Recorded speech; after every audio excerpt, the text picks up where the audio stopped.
Hello, everyone. Welcome back to Dakota's Political Circle, and I have breaking news for you guys.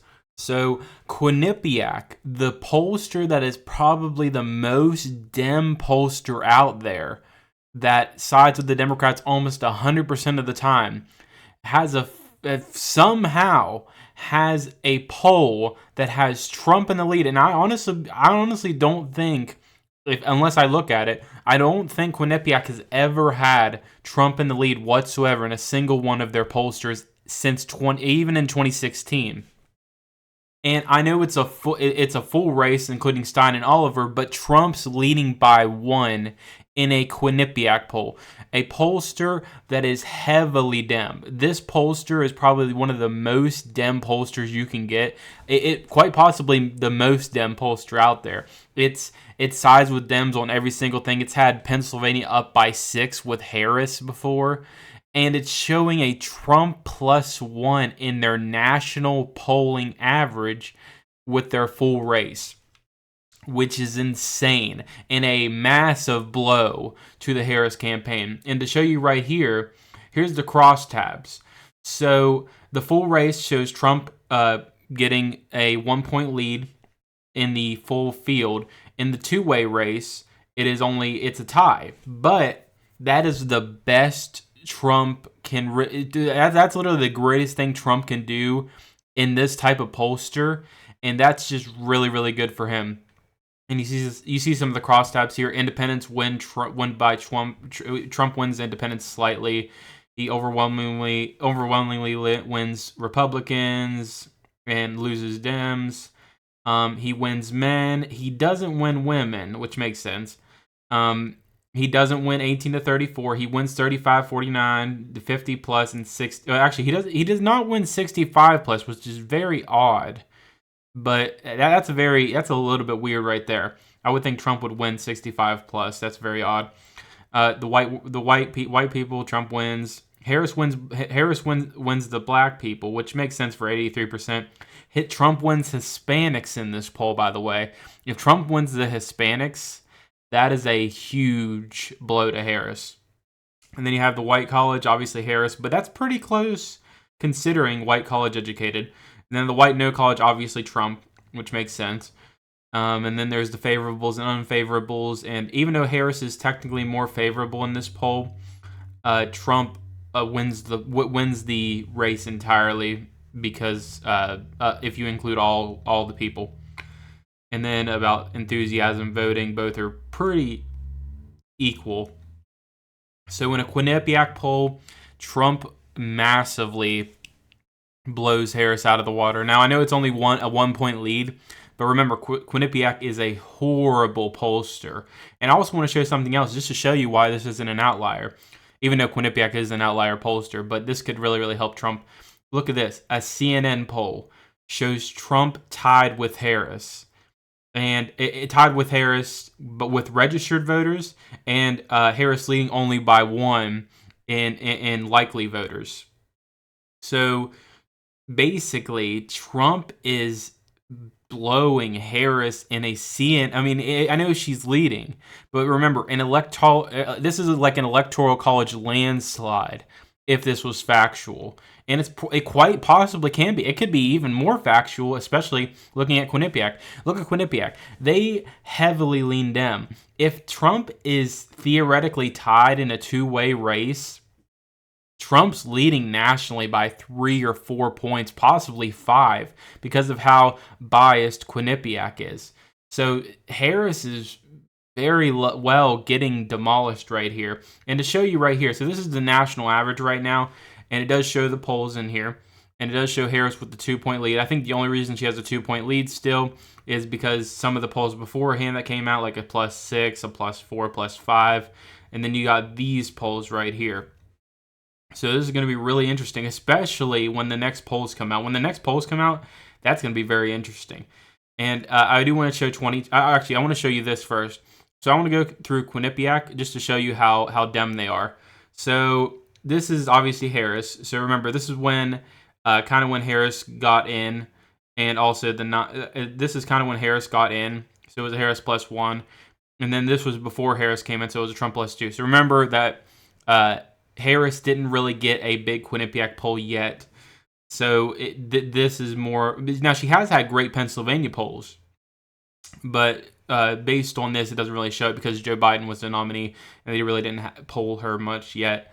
And then in 2020, I'll actually show you 2020. This is the more interesting one here. So let me show you Quinnipiac in 2020.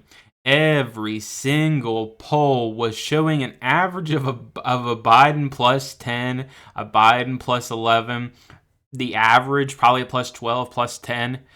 And I mean, they heavily got it completely wrong. Biden won by 4.5 in the actual final results. Just goes to show how bad Quinnipiac is. I'm not sure how they were in 2020. I think they were inaccurate, but I'm not sure exactly. Let me actually look here. I mean, in 2016. So yes. So yes, they were also very favored to Clinton as well in 2016. If you look right here, on average, I would say about 6 to 7 points. And the final results were 2.1 for Clinton. So they heavily favored Clinton in that, which a lot of people did. I think the more interesting one is the Biden one here because they heavily favored Biden. And I know a lot of polls favored Biden. Honestly, the only poll that really was close was there was the Hill and then the Tip poll. Rasmussen wasn't really close. I guess you could say it was a +1. But Quinnipiac had a +11 on their last poll they did and with Biden. And I'm kind of curious, what was their four-way race? So four-way race, I'm not sure if they did one, but let me look. So their four-way race. Okay, so they did not do a four-way race, but it is really interesting to see how they favored Biden by about 11 points in their last poll. And if you look at the if you look at the poll, if you want to base it off of the poll that came out like that month in 2020, I can look right here. So let's look right here. So that would be a Biden plus 10. So it just shows Quinnipiac is a heavily favored Dem pollster, and they get it almost always completely wrong. So if Trump is tied or leading in a Quinnipiac poll, that is very, very bad for Kamala. So I think this is a massive win for Trump. So I think the next polls that do come out are really going to show that Kamala is losing support and losing momentum in the national average. And I do think Trump's going to start boosting his numbers up. I know recently there were Harris plus 6, Harris plus 4. Remember, these were post-debate bumps. But I do think the real polling is starting to finally come out here with the CNN and the Quinnipiac. So I do think that's more accurate, way more accurate, even though Quinnipiac is very, very, very biased. But I do also want to show you this. So based on Quinnipiac having that as a tie, let me theoretically say that that's accurate. Let's say Quinnipiac is saying it's a tie or saying it's a Trump plus 1. How would that work on a national scale? In my opinion, I would say Trump would win Georgia, North Carolina. He would win Arizona. He would also win Nevada. He would win Pennsylvania. He would win possibly Wisconsin. On a Trump, remember, this is a Trump plus 1 nationally.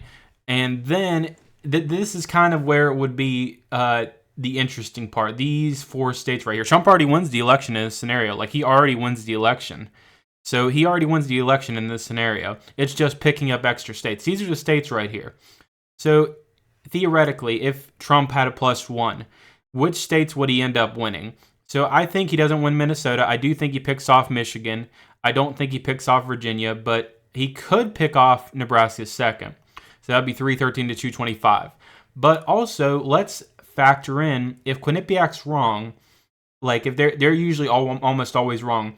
If they're wrong, let's factor it in how Biden was. Let's factor that in. So look, so Biden was a plus 10 in their polls. Obviously, Biden finished with a 4.5. So let's say they heavily favor Kamala Harris, and Trump gets a plus 4. I would say just a plus 4. What states would he win? I would say he wins Minnesota and he picks off Virginia. I think he picks off Minnesota and Virginia, and this is the state. This is what you would be looking at. And I think he would be making gains in New Mexico. He'd make gains in New York, and he'd possibly even win New Hampshire and possibly Maine. The reason being is if it is a Trump +4. This could very well be the map that you see right here, 342 to 196. If Quinnipiac is as wrong as they usually are, this is the map you will see in November most likely. Now, realistically, if it's a Trump +1, like I showed you, obviously what I showed you before, you got Minnesota.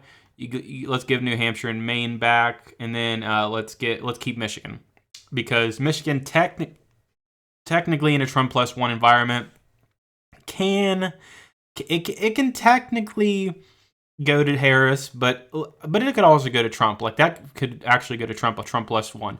So I would give that to Trump. This would kind of look like a 2016 map in a sense. So 326 to 212, Trump wins the election overwhelmingly, wins the House, wins the Senate. He is on the perfect path to being able to push through bills and everything that we need in this country. And if this does happen, you will see so much great things in this country end up happening. But anyway, guys, I did want to bring that up today. I really want to bring up the Quinnipiac poll because I knew it was a massive thing to talk about, because it is probably one of the few things that is so surprising when it comes to polling, because Quinnipiac is just a horrible pollster. They're biased towards Dems heavily, and they are definitely going to, if this keeps trending with Quinnipiac, there is no way Trump doesn't just he pulls up a massive landslide. It's just going to happen. But anyway, guys, I hope you guys enjoy. Thank you guys so much for watching. I will be making, actually, my next video will be my celebration video on my 500 subscriber mark. I actually just hit 500 subscribers. When my next video comes out that's not celebration, you'll probably hear me not talk about how it's 500 subscribers, because it's a pre-recorded video. But this video is actually out after that. But I finally hit 500 subscribers. It means so much to me, guys. I'll talk more about it in that video so I don't end up making this video too long. Anyway, guys, I hope you guys enjoyed. Thank you guys so much for watching. I'll see you guys in the next one. Bye, guys.